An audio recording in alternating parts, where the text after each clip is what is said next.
এসব তুমি কি বলছো? গ্রামের ওই বখাটে রতন তো তোমাকে বোকা বানিয়ে একটা মাছ নিয়ে গেছে। এদিকে মাছ বিক্রেতাও তোমাকে বোকা পেয়ে নরম মাছ দিয়ে দিয়েছে। বলো কি বউ, ওরা আমার সাথে এমনটা করতে পারলো? আগে যদি জানতাম ওরা তোমাকে বোকা বানাবে, তাহলে আমি তোমাকে কখনোই বাজারে পাঠাতাম না। আজ হলো আমাদের সংসারের প্রথম দিন, আর আজই কিনা ওরা সবাই তোমাকে ঠকালো। না না, ওদের সবাইকে একদিন আমি উচিত শিক্ষা দেব, এই কথা আমি আজ বলে রাখলাম। আরে ও বউ, তুমি রাগ করো না গো। রাগ করলে যে তোমাকে খুব সুন্দর লাগে। হয়েছে হয়েছে, ওই বোকা হয়ে ঠকে এসে এখন এসব কথা বললে আর চলবে না। দাঁড়াও, তোমাকে আরো কিছু টাকা দিচ্ছি। হতচ্ছাড়াগুলো আমার স্বামীকে বোকা পেয়ে সব সময় টাকা পয়সা যখন যা পায় তাই হাতিয়ে নেয়। না, আর হবে না। নতুন বউ হিসেবে ওদের একটা উচিত শিক্ষা দিতেই হবে, নয়তো ওরা আমার স্বামীকে বোকা বানাতেই থাকবে। এই তো বুদ্ধি পেয়েছি, এবার দেখবো ওরা কিভাবে নিজেদের ফাঁদে নিজেরাই পা দেয়। ওগো, এই টাকা দিয়ে ঘরামিকে নিয়ে এসো। ঘরের চালে যে ফুটো হয়ে রয়েছে, এটা ঠিক না করলে বৃষ্টির দিনে যে ঘরে জল পড়বে। আচ্ছা ঠিক আছে বউ, আমি তাহলে এখনই গিয়ে ঘরামিকে নিয়ে আসছি। দাও, টাকাটা আমার হাতে দাও। এই শোনো, টাকা দেওয়ার আগে আমি তোমাকে ভালো করে বলে দিচ্ছি, এই টাকা যেন কোনোভাবেই অন্য কাউকে না দাও। এই টাকাটা শুধু ঘরামিকেই দেবে, বুঝলে? আচ্ছা ঠিক আছে, এবার দাও টাকাটা। বউ বলে দিয়েছে এই টাকাটা সোজা ঘরামির হাতে দিতে হবে। এবার যদি বোকামি করে অন্য কাউকে টাকাটা দিয়ে দিই, তাহলে বউ নিশ্চয়ই আমাকে অনেক বকবে। না না, এবার কোনোভাবেই বোকামি করা যাবে না। সেই সাথে এই টাকা অন্য কারোর হাতে দেওয়া যাবে না। যাই, এবার জলদি করে পা চালিয়ে ঘরামির বাড়িতে যাই। এই রে সুজন, ওই দেখ, সোনার ডিম পাড়া হাঁস আবার চলে এসেছে। সকালে তো ওর কাছ থেকে একটা মাছ ধান্দা করে নাস্তা পানি খেলাম, এবার ওর হাতে কিছু টাকাও দেখছি রে। তো এবার ওর টাকাগুলো ধান্দা করে নিবি নাকি রতন? হ্যাঁ রে, তার বলতে হয় নাকি? আরে মদনের মতো এত বোকা মালের থেকে ধান্দা করা যে খুবই সহজ। ওর মতো একদম হাঁদারাম এই গ্রামে আর আছে নাকি? চল, মদনের হাত থেকে টাকাগুলো ধান্দা করে নিয়ে আসি। হি হি। এই না না রতন, সকালবেলায় তুই মদনের থেকে ধান্দা করেছিস, কিন্তু এই দুপুরবেলায় আমি এবার মদনের কাছ থেকে ধান্দা করবো। তুই পারবি তো সুজন? হ্যাঁ, দেখিস তোর কারণে যেন আবার আমাদের মতো চোরেদের মান সম্মান না চলে যায়। পারবো না মানে? আলবাত পারবো। তুই এখানে দাঁড়িয়ে দাঁড়িয়ে দেখ আমি কি করে মদনের থেকে টাকাগুলো ধান্দা করে নিয়ে আসি। আরে ভাই মদন, এই দুপুরবেলা তুই কোথায় যাচ্ছিস? আর বলো না সুজনদা, নতুন বউ কিছু টাকা হাতে দিয়ে বলল ঘরামিকে ডেকে নিয়ে আসতে। আমাদের ঘরের চাল আবার ফুটো হয়ে আছে, তো সেই চালের ফুটো ঠিক করতে হবে। ও এই কথা। তা তুই ঘরামির বাড়ি ঠিক মতো চিনিস তো মদন? এই যা, আমি তো আসলেই ঘরামির বাড়ি চিনি না। তাহলে বউ আমাকে ঘরামি আনবার কথা বলে টাকা দিল কেন? এখন আমি কি করব?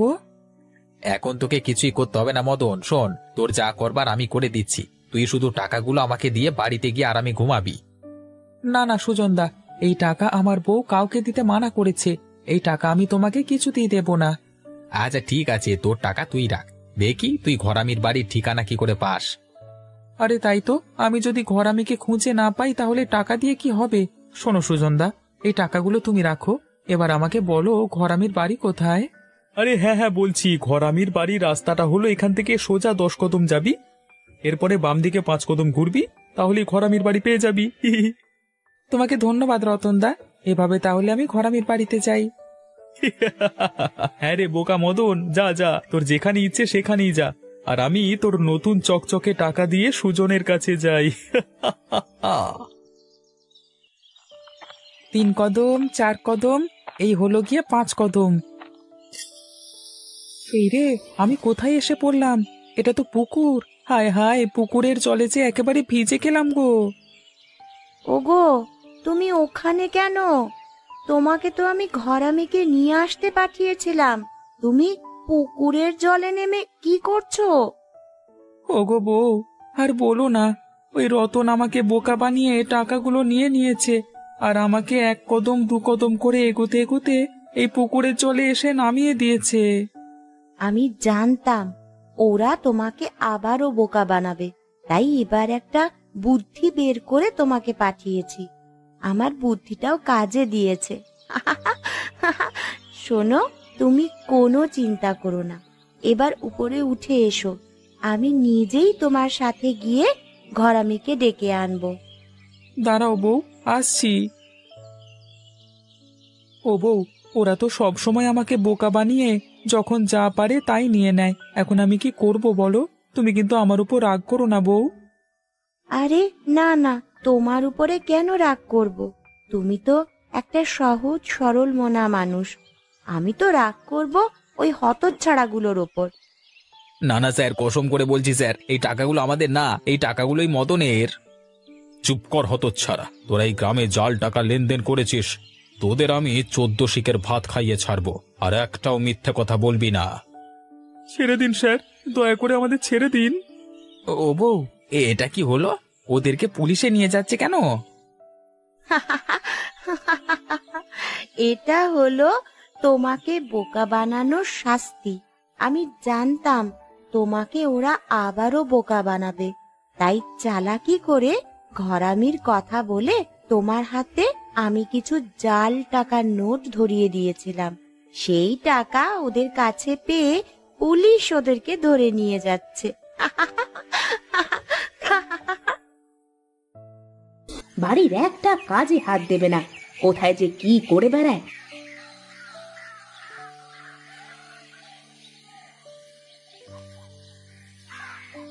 ডাকিস নে রে, আমি ছাড়া তোকে তো খেতে দেওয়ার কোনো মানুষ নেই এ বাড়িতে। দাঁড়া একটু, আমি তোকে খেতে দিচ্ছি। নে, আর ডাকিস নে, এবার খেয়ে নে। এই যে এক নবাব চলে এসেছে। বলি, গরুটা যে সকাল থেকে না খেয়ে আছে, এক গোছা ঘাসও তো দিয়ে যেতে পারো নাকি? সব আমার জন্য ফেলে রাখো। আরে বলি, আমি যদি বাড়ির সব কাজ করব, তাহলে তুমি আছো কি জন্য? তাই তো, আমি আছি কি জন্যে। এক কাজ করো, আমাকে তাহলে আর রাখারই দরকার নেই। আমাকে আমার পাওনা বুঝিয়ে দাও, আমি আমার বাপের বাড়ি চলে যাই। ওই এক ভয় দেখিয়েই তো পার হয়ে গেলে সারা জীবন। তা তোমার ছেলে কি করে সারাদিন?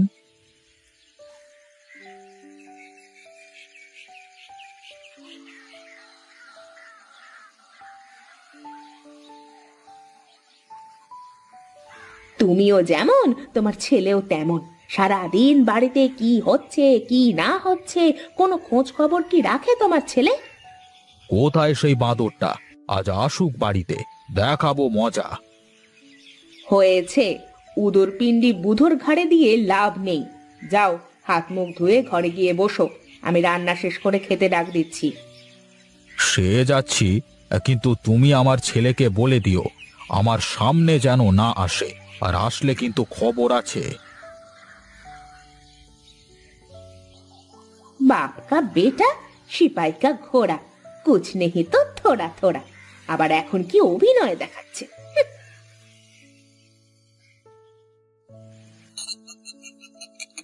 কি রে গোপাল, তোর ভুঁড়ি তো দিন দিন বেরিয়ে চলেছে, আর কিছুদিন পর তো পুরো কুমড়োর মতো হয়ে যাবি রে। হ্যাঁ, আরে ধুর, খাওয়া ছাড়া আর আছেটা কি? না খেয়ে বড় লোক কে হলো বল তো দেখি। তুই এভাবে খেতে থাকলে তো কবে বাড়ি থেকে তাড়িয়ে দেবে তোকে। দিলে দেবে, তাতে কি? আমার কি থাকা খাওয়ার জায়গার অভাব আছে নাকি? বলছিস যে, তা বাড়ি থেকে তাড়িয়ে দিলে উঠবি কোথায় গিয়ে শুনি? কেন, তোদের বাড়িতে উঠবো? তা না হলে সুনীলদার বাড়িতে উঠবো। এই না না না না, তা হচ্ছে না। এই আমার বাড়ি থেকে আমাকেই খেতে দিতে চায় না, আবার তুই গেলে তো দুজনকেই একসাথে তাড়িয়ে দেবে রে বাবা। অমন করে আমার দিকে তাকিয়েও কোনো লাভ নাই রে ভাই।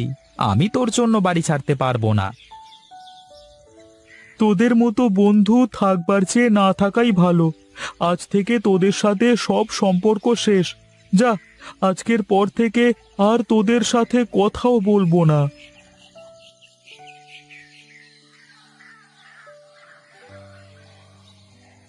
ও কি সত্যি রাগ করে চলে গেল নাকি রে? আরে না, খিদে লেগে গেছে হয়তো, তাই তো বাড়ি চলে গেল। চল চল, আমারও বাড়ি যেতে হবে, খুব খিদে লেগেছে রে।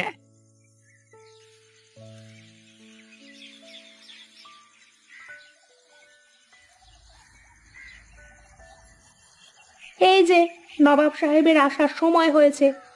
শোনো গিন্নি, তোমাকে বলে রাখলাম যে এই বাড়িতে কোনো কাজ কাম করবে না, তার খাওয়া দাওয়া সব বন্ধ। তার বলতে আমি তোমার হুকুম ছাড়া কোনো কাজ করি নাকি? আমি বুঝতে পেরেছি, আমাকেই কথাগুলো শোনানো হচ্ছে। ঠিক আছে, লাগবে না আমার খাবার।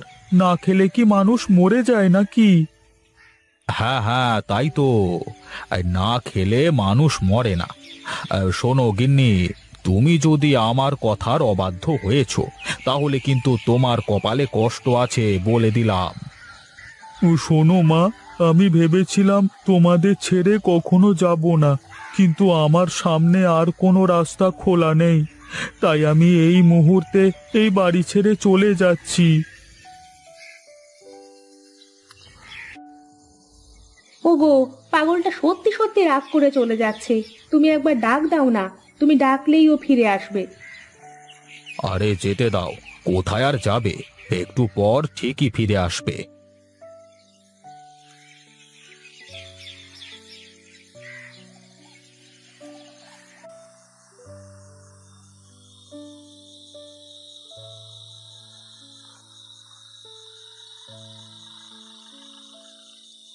কত করে বললাম যে তুমি ডাক দিলেই পাগলটা ফিরে আসবে, শুনলো না আমার কথা। না জানি পাগলটা কোথায় আছে। আরে থাকুক না একটু, বেশি বড় হয়ে গেছে তো, অভিমান বেড়ে গেছে।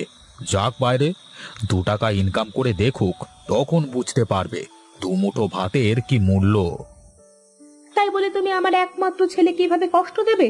এই শীতের রাতে কোথায় কি করতেছে, খেলো কি খেলো না কিছুই জানি না।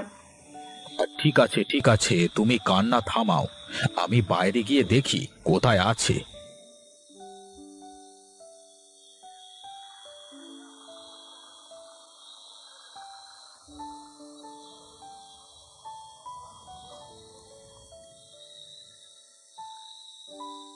ভোলা, ও ভোলা, বাবা ঘুমিয়ে গেছিস নাকি?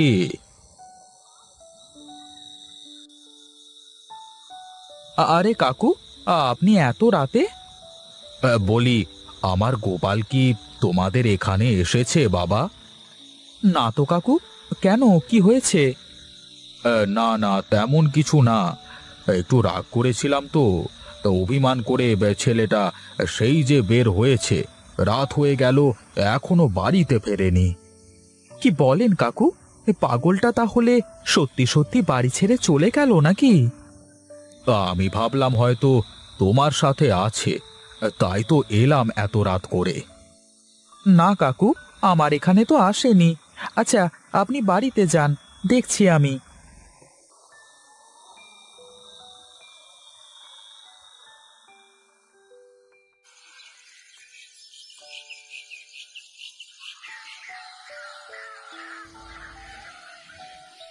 এ কি, কে তুমি বাছা?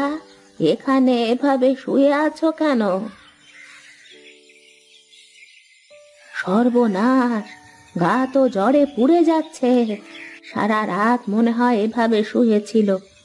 এবার একটু ঘুমাক বেচারা শান্তিতে, আমি পাঁপড়গুলো রোদে শুকাতে দিই।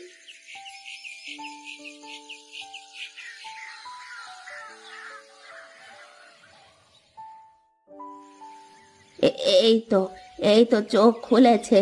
কে বাছা তুমি? তোমার বাড়ি কোথায়?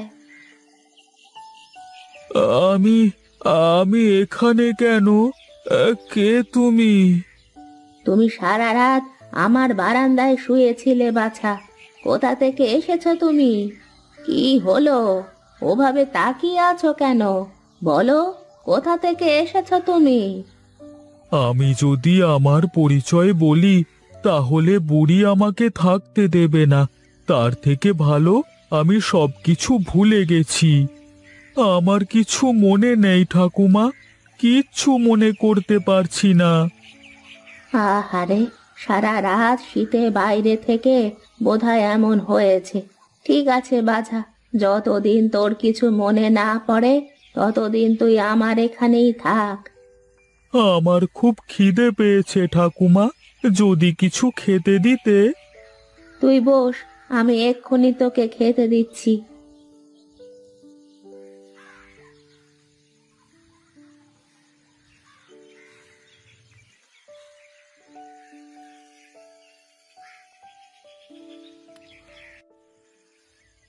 গরম গরম পাঁপড়গুলো নিয়ে বাজারে গিয়ে বিক্রি করতে হবে, আর এই দুটো ভাজা হয়ে গেলেই যেতে হবে।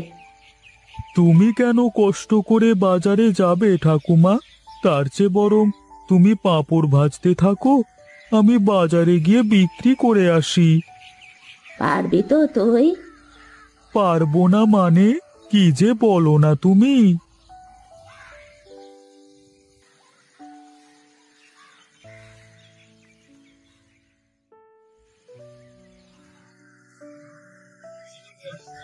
বাহ, পাঁপড়ের এত চাহিদা! আগে জানলে তো পাঁপড়ের ব্যবসাই করতাম।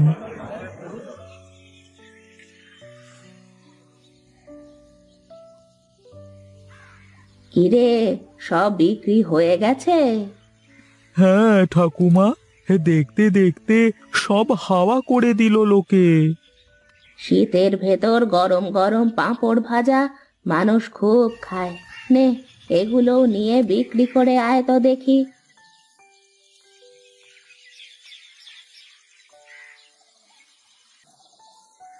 আজ বুঝি আর পাঁপড় ভেজে দিতে পারবো না রে, তুই বরং আজ বিশ্রাম কর।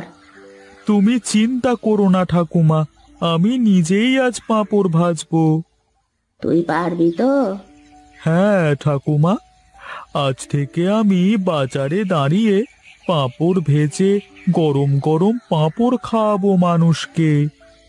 সাবধানে করিস কিন্তু, তেল টেল হাতে পড়লে কিন্তু ফোসকা পড়ে যাবে। ও তুমি চিন্তা করো না ঠাকুমা, চুপচাপ শুয়ে থাকো তুমি, আমি আসবার সময় তোমার জন্য ওষুধ নিয়ে আসবো।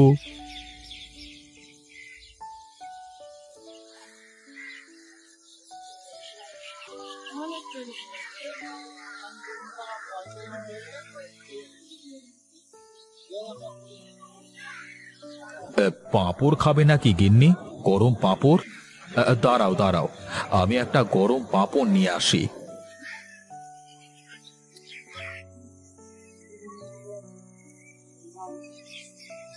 ও দাদা, আমাকে একটা পাঁপড় দেন তো। বাবা গোপাল, তুই? বাবা তুমি? ওগো গিন্নি, এদিকে এসো, দেখো দেখো, আমাদের গোপাল কত বড় হয়ে গেছে দুদিনে।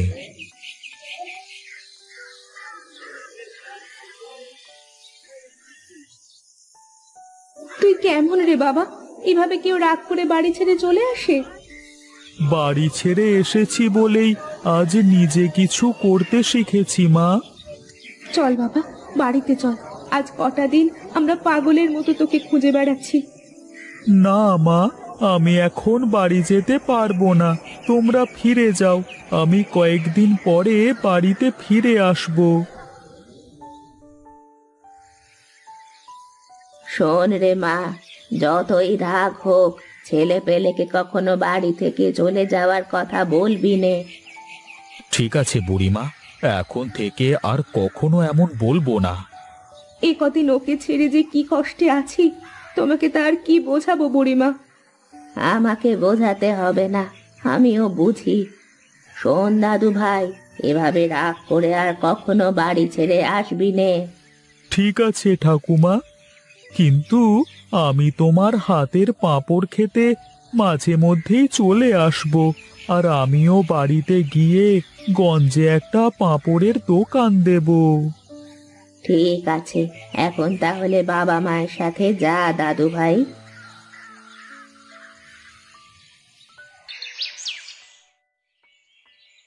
কই রে বাবা রতন, আমি এলাম রে বাবা। তুই ঘরেই থাকিস কেমন? আমি এসে তোর জন্য খাবার রান্না করব। এদিকে তাড়াতাড়ি না গেলে আবার নদীতে মাছ পাবো না। ঠাকুমা তুমি একবার দাঁড়াও তো। আবার কি হলো? দাঁড়াতে বললি কেন? কাজের সময় কেউ পেছনে ডাকে বাবা? পেছনে ডাকলাম তার নিশ্চয়ই কোনো কারণ আছে। বল বাবা, কি বলবি আমাকে? বলছি তোমাকে আজ থেকে নদীতে মাছ ধরতে যেতে হবে না। কেন নদীতে মাছ ধরতে যাব না কেন? কি হলো? বয়সটা কত হয়েছে তোমার, সেদিকে কি খেয়াল আছে? এখন শুধু শুধু তোমাকে নদীতে মাছ ধরতে কে বলেছে? হ্যাঁ, কেউ বলেনি বাবা। মাছ না ধরলে তো আমাদের দিন চলবে না। মাছ ধরে সেগুলো বিক্রি করে তারপরেই তো টাকা আসে, তাতে আমাদের সংসার চলে। তার উপর তোর পড়াশোনার খরচ। আজ থেকে পড়াশোনা বন্ধ আমার। এসব পড়াশোনা করে কোনো লাভ নেই। এসব কথা বলছিস কেন বাবা? শিক্ষার আর শিক্ষিত ছেলেদের নিশ্চয়ই গুণ আছে। হ্যাঁ, আমি দেখতে পাচ্ছি। পাড়া দিয়ে হাঁটাহাঁটি করলে শুধু একটা কথাই কানে আসে, আমি নাকি আমার বৃদ্ধ ঠাকুমাকে দিয়ে কাজ করাচ্ছি। নিজে কাজ করবার কোনো রকম গতর নেই। তাই আজ থেকে তোমার বদলে আমি যাব মাছ ধরতে। এবার তোমার ব্যবসাটা আমি সামলাবো। তুই লোকের কথা কেন কানে নিস বাবা? লোকেরা অনেকে অনেক কিছু বলবে, সেসব কথা কোনো দিন কানে নিতে নেই, তাহলে কিন্তু বিপদ।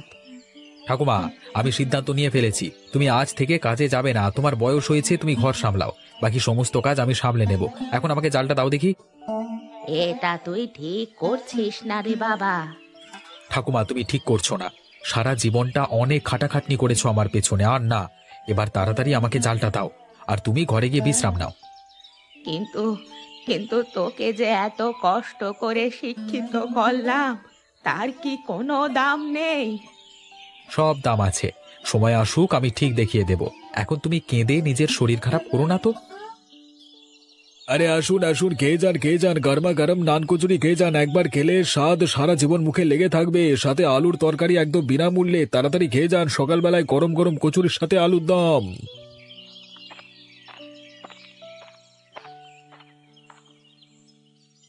এই চলে এলাম ভাই। তুমি আমাকে এখন তাড়াতাড়ি গরম গরম কয়েকটা নান কচুরি দিয়ে দাও তো, খেয়ে পেটটা ভরিয়ে কাজে চলে যাই। হ্যাঁ দাদা, তুমি বসো ভেতরে, আমি তোমাকে দিচ্ছি। এই নিন দাদা আপনার খাবার। আপনার কাছে একটা অভিযোগ আছে আমার। হ্যাঁ বলুন না, কি অভিযোগ? আপনি প্রতিদিন সকালবেলা এখানে খাবার খেতে আসেন, কিন্তু দুপুরবেলা তো আমাদের ভাতের আইটেমও থাকে, সেগুলো খেতে আসেন না কেন বলুন তো? আমাদের তো খাবারের দাম অনেক সাশ্রয়ের মধ্যে। তাহলে আসলে কি জানো তো, আমার মনের মতো তরকারি ঠিক এখনো হয়নি, সেই কারণে আমি খেতে আসতে পারি না। আপনার পছন্দের তরকারি কি? কি খেতে ভালোবাসেন আপনি বলুন তো? হ্যাঁ, খেতে তো আমি অনেক কিছু ভালোবাসি, সেসব বলে আর লাভ নেই। কারণ আমার পছন্দের খাবার করলেই তো তোমার হোটেল চলবে না। আপনি এই কথা বলছেন কেন? খদ্দেরদের ইচ্ছে পূরণ করাই তো আমাদের কাজ। আসলে আমার পছন্দের খাবারের ব্যাপারে গোপালদাকে একসময় বলেছিলাম, জানি না গোপালদার মনে আছে কিনা। আচ্ছা বেশ, আপনি খান। আচ্ছা একটা কথা বলো তো, ওই যে উনি খাচ্ছেন, ওই ভদ্রলোক তোমাকে কিছু বলেছিলেন? কি ব্যাপারে কথা বলছো বলো তো? উনি কি তার কোনো প্রিয় খাবারের কথা রান্না করতে বলেছিলেন আমাদের হোটেলে? ও হ্যাঁ হ্যাঁ, উনি বলেছিলেন আমাদের হোটেলে নাকি ইলিশ মাছ পাওয়া যায় না, সেই কারণে উনি আমাদের হোটেলে দুপুরবেলা খেতে আসেন না। আচ্ছা, এতক্ষণে বুঝেছি। সত্যি তো, মানুষ যখন চাইছে তখন দুপুরবেলা ইলিশ মাছের একটা আইটেম করলে ভালো হতো না? গিন্নি, তুমি ভুলে যাচ্ছ, আমরা হোটেল করবার আগে প্রতিজ্ঞা করেছিলাম যে আমরা হোটেলে সুলভ মূল্যে মানুষদেরকে খাবার বিতরণ করব। কিন্তু এখন যদি আমরা ইলিশের আইটেম শুরু করি তাহলে খাবারের দাম এমনিতেই বাড়াতে হবে। তুমি ঠিকই বলেছ, বাজারে তো ইলিশ মাছ আর কম দামে পাওয়া যায় না, সেই কারণে কি তুমি ইলিশ মাছের কথাটা এড়িয়ে গেছো? একদমই তাই, কিন্তু কি করব বলো? তাই জন্য তো অনেক খদ্দের আমার হোটেলে আসে না দুপুর বেলায়। যাদেরকে এখন সকালবেলায় খেতে দেখেছো তাদের অর্ধেক হয়তো অন্য হোটেলে খেতে যায়। তুমি একটু ভেবে দেখো না, যদি কোনো উপায় বার করতে পারো তাহলে তো খুব ভালো হয়।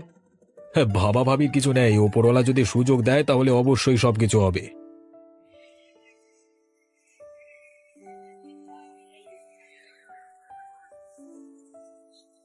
বাবু, এ মাসের কাজের টাকাটা যদি পাওয়া যেত তাহলে খুব উপকার হতো। আসলে ঘরে চাল ডাল সবজি কিছুই নেই, যাওয়ার সময় বাজার করে নিয়ে যেতাম ঘরের জন্য। হ্যাঁ, তোমার আগের মাসের টাকাটা বাকি আছে না, কিন্তু এখন তো গোটা টাকাটা দিতে পারবো না। বাবু, গোটা টাকাটা না হোক, কিছুটা অন্তত দিন। আমাকে অন্তত কিছু খেয়ে তো বাঁচতে হবে। না খেলে আপনার এখানে কাজ করব কিভাবে বলুন দেখি? তুই তো কোনোদিন রান্না করে খাস বলে মনে হয় না। মানে বাবু, আপনি কিভাবে?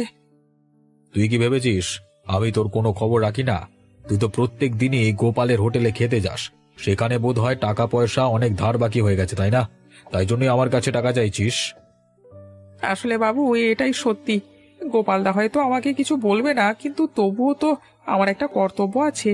এভাবে তো লোকের কাছে ধার বাকি করা ঠিক নয়। তারও তো হোটেলটা চলতে হবে।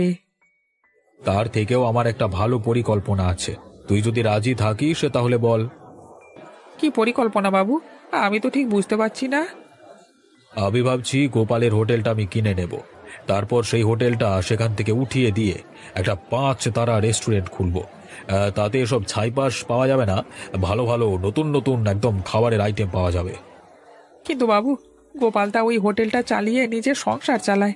এভাবে যদি হোটেলটাকে উঠিয়ে দেওয়া হয় তাহলে তো... তোর দেখছি গোপালের প্রতি অনেক দরদ, এত দরদ শেষ পর্যন্ত থাকবে তো? বাবু, আমি না মানুষের ক্ষতি একদম দেখতে পারি না। তার মানে তুই কি বলতে চাইছিস? আমি মানুষের ক্ষতি করে বেড়াই? তুই তো মহা বেয়াদব হয়েছিস, তোকে মনে হচ্ছে আর এখানে রাখা যাবে না। না বাবু, এমনটি করবেন না, না হলে আমি না খেতে পেয়ে মারা যাব। কেন? তুই তোর গোপালদার কাছে গিয়ে খা, দেখি তোর গোপালদা তোকে কত খাওয়ায়। আমার ভুল হয়ে গেছে বাবু, আমি আর কোনোদিন এমন ভুল কাজ করব না। তাহলে তোকে আমার একটা কাজ করে দিতে হবে। কি কাজ বাবু? আজকে গোপালের হোটেলে গিয়ে আমার হয়ে একটু হুমকি দিয়ে আসতে হবে, যাতে সে হোটেলটা এখান থেকে তুলে দেয়। কিন্তু বাবু, আমি তো এরকম কাজ আগে কোনোদিন করিনি। তাহলে শিখে নে, শিখতে দোষ কি? আমি যেমনটা বললাম তেমনটা কর, না হলে কিন্তু কপালে দুর্গতি আছে। ঠিক আছে বাবু, আপনি যেমন বলবেন তেমন হবে।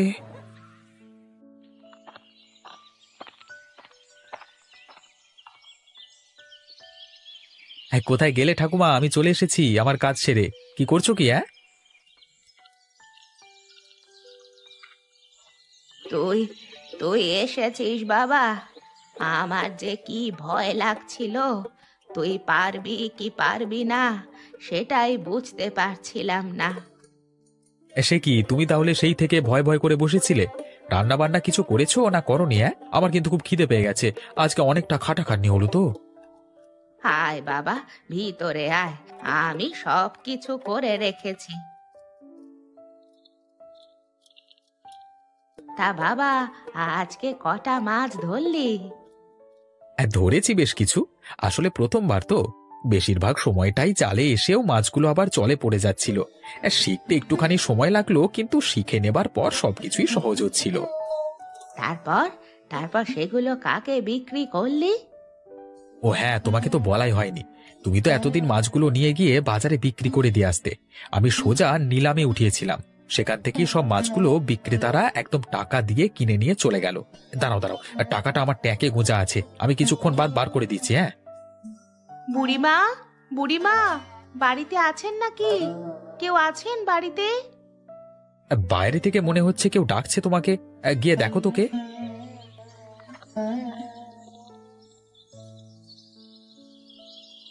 আরে লতা মা, তুই এখানে? তোর হোটেল ছেড়ে তুই এখানে কি করছিস মা? বুড়িমা, তোমার সঙ্গে একটু দরকার ছিল। তোমার কি এখন হাতে সময় আছে? হ্যাঁ হ্যাঁ, সময় আবার থাকবে না কেন? তুই আয়, ভিতরে আয়। না না, ভেতরে যাব না।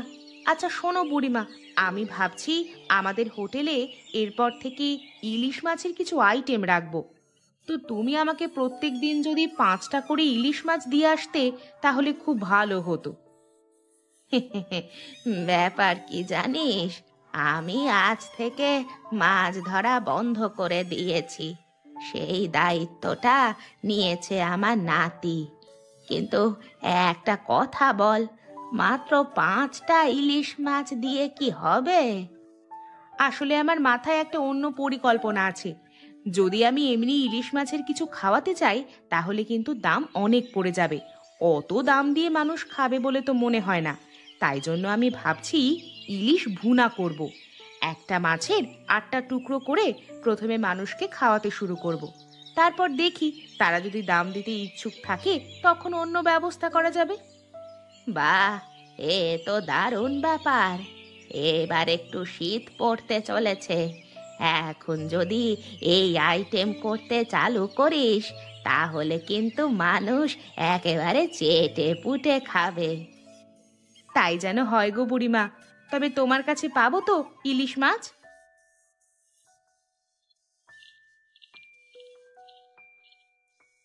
পেয়ে যাবে বৌদি, তুমি কোনো চিন্তা করো না। আমি তোমার জন্য 5টা ইলিশ মাছ আলাদা করে রেখে দেবো, কেমন? তাহলে রতন, তুমিও কাজের ছেলে হয়ে গেলে। হ্যাঁ হ্যাঁ, তাছাড়া যে কোনো উপায় নেই বৌদি। এ জগতে টাকা ছাড়া কিছুই চেনে না মানুষ। কোথায় কষ্ট হচ্ছে গিন্নি, আমাকে বলো না দয়া করে। না গো না, আমি ঠিকই আছি। মিথ্যে কথা বলো না, তোমার সারা গা জ্বরে পুড়ে যাচ্ছে, সর্দি করেছে, আবার তুমি আমাকে বলছো তুমি ভালো আছো। না গো, তুমি অত চিন্তা করো না, দেখবে আমি ঠিক হয়ে যাব। সেসব বলে হয় নাকি? তুমি শুয়ে থাকো, আমি বরং একবার ডাক্তারের কাছ থেকে ঘুরে আসি আর তার কাছ থেকে কিছু ওষুধ নিয়ে আসি।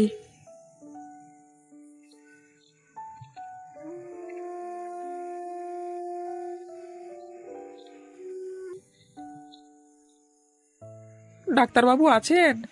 কে? ভেতরে এসো। আরে নরেন যে, তা কি ব্যাপার হলো আবার? আমার গিন্নির শরীরটা অনেক খারাপ, জ্বর আর সর্দি, একদম উঠতে পারিনি, বিছানায় শুয়ে আছে। আরে না না, এখন জ্বর সর্দি বেশি দিন রাখা যাবে না। হয় নিউমোনিয়া, না হলে জন্ডিস হয়ে গেলে অসুবিধা আছে। আমি তোমাকে কিছু ওষুধ লিখে দিচ্ছি, তুমি আজকের মধ্যে কিনে নিও। আপনাকে কত দিতে হবে বাবু? দোষ, যাও যাও, ওষুধগুলো কিনে নাও।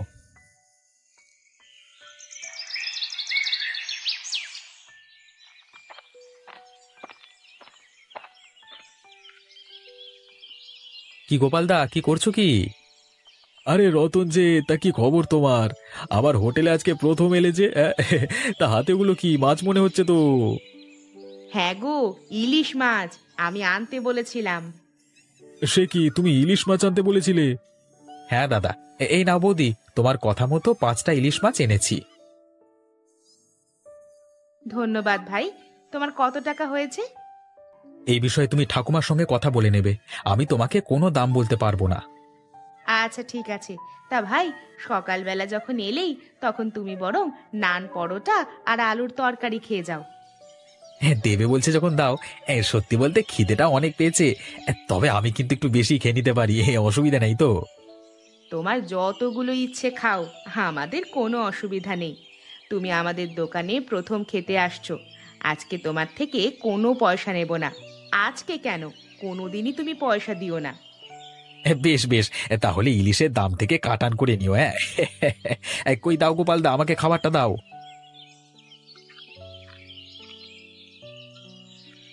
কি হলো নরেন, তুমি কাজে না গিয়ে এখানে কি করছো? বাবু, আমার কিছু টাকার দরকার ছিল। তার মানে? এই তো কালকে তুমি টাকা নিয়ে গেলে, আজকে আবার কিসের জন্য দরকার? আমার কাছে কি টাকার গাছ আছে নাকি? বাবু, গিন্নির শরীরটা খুবই খারাপ, কালকে ডাক্তারবাবু কিছু ওষুধ কিনতে দিয়েছেন, কিন্তু সেই ওষুধ কেনবার মতো মানে টাকা নেই, তাই তো? আচ্ছা নরেন, তোকে তো আমি একটা কাজ দিয়েছিলাম, সেই কাজটা কি তুই শেষ করেছিলিস? না বাবু, করা হয়নি। তাহলে তুই নির্লজ্জের মতো আমার কাছে টাকা চাস কি করে? বাবু দয়া করুন, আমার স্ত্রী না হলে শরীর খারাপ থেকে উঠতে পারবে না, একটু দয়া করুন বাবু। তুই আমার কাজটা করে দে না, তাহলে আমি তোর ব্যাপারটা দেখতে পারি। জানা, এখন তো গোপালের হোটেল খোলা আছে, তুই চলে গিয়ে তোর কাজটা সেরে চলে আয়। আচ্ছা বাবু, যাচ্ছি।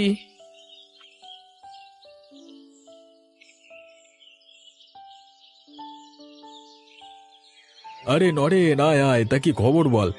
একটু দুঃখী দুঃখী মনে হচ্ছে, কিছু হয়েছে নাকি? গোপালদা, ওই জওহরলাল শেঠের তোমার হোটেলের উপর নজর আছে, আমাকে জোর করে তোমার কাছে পাঠিয়েছে তোমাকে হুমকি দেওয়ার জন্য। আমি এমন একটা বিপদে পড়ে গেছি না, এখানে না এসে পারলাম না। সে কি, তোমার আবার কি বিপদ হলো? আসলে আমার গিন্নির শরীরটা কালকে রাত থেকে খুব খারাপ। ডাক্তার দেখিয়েছিলাম, কিছু ওষুধ লিখে দিয়েছে, কিন্তু সেই ওষুধ কেনবার মতো টাকা আমার কাছে নেই। তাই আমি জওহরলালের কাছে আমার প্রাপ্য টাকা চাইতে গেছিলাম, কিন্তু উনি এখন আমাকে টাকা না দিয়ে জোর করে এসব কাজ করাচ্ছে। না না, এই তো খুবই খারাপ কাজ। জওহরলাল লোকটা যে খুব বদমাইশ সেটা আমরা আগে থেকেই জানতাম। ওসব কথা বাদ দাও তো, এখন তোমার কত টাকার প্রয়োজন সেটা বলো তো। না বৌদি, মানে আরে তুমি লজ্জা পেও না, তোমাকে যেটা জিজ্ঞাসা করলাম সেটা বলো। কত টাকা প্রয়োজন তোমার? আমার ওই 400 টাকার মতো প্রয়োজন। ঠিক আছে, তোমার ভয়ের কিছু নেই, আমি তোমাকে সেই টাকা দিয়ে দিচ্ছি। তুমি তোমার স্ত্রীর জন্য ওষুধ নিয়ে ঘরে যাও। তোমাকে অসংখ্য ধন্যবাদ বৌদি, তোমরা যে আমাকে সাহায্য করবে আমি বুঝতেও পারিনি। আরে ধন্যবাদ দিতে হবে না, তোমার স্ত্রী সুস্থ হয়ে যাক, এটাই আমরা চাই।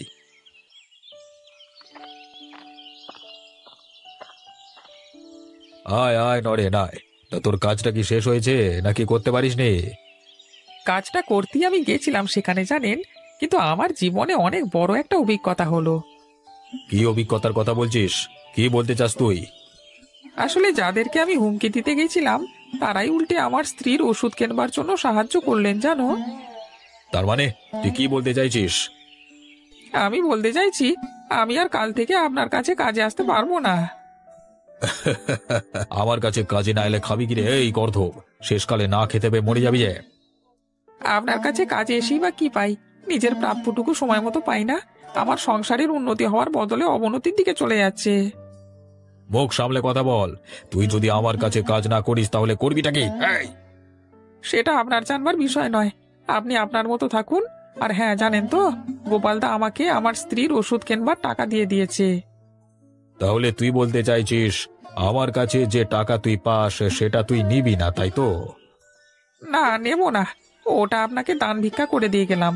আপনি ওটা নিয়ে বড় লোক হন। হ্যাঁ, আমি এলাম, কেমন? ভালো থাকবেন।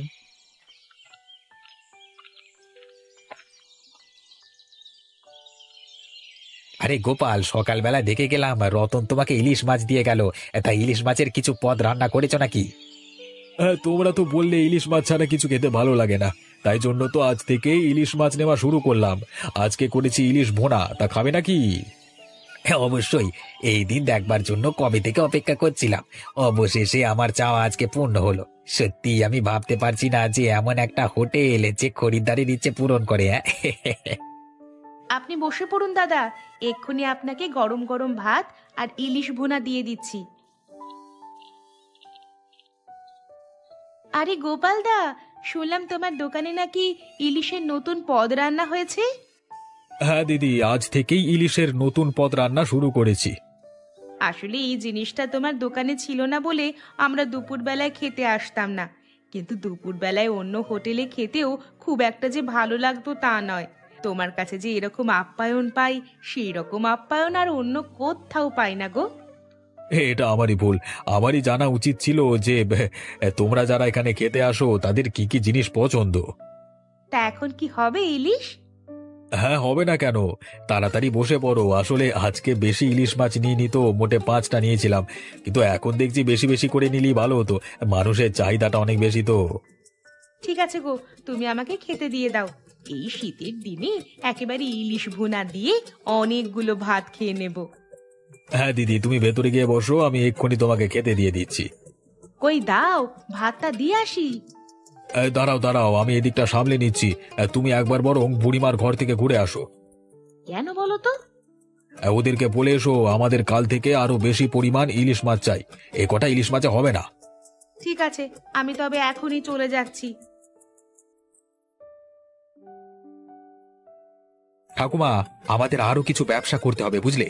ভাবছি কালকে কয়েকটা কুমড়ো গাছের চারা এনে ঘরের পাশে লাগিয়ে দেব, তুমি সেগুলো পরিচর্যা করবে, কেমন? ঠিকই বলেছিস বাবা, আমি তো সারাটা দিন ঘরে বসেই থাকি। দুটো চারা গাছ থাকলে বরং আমি সেগুলোকে বড় করতে পারবো।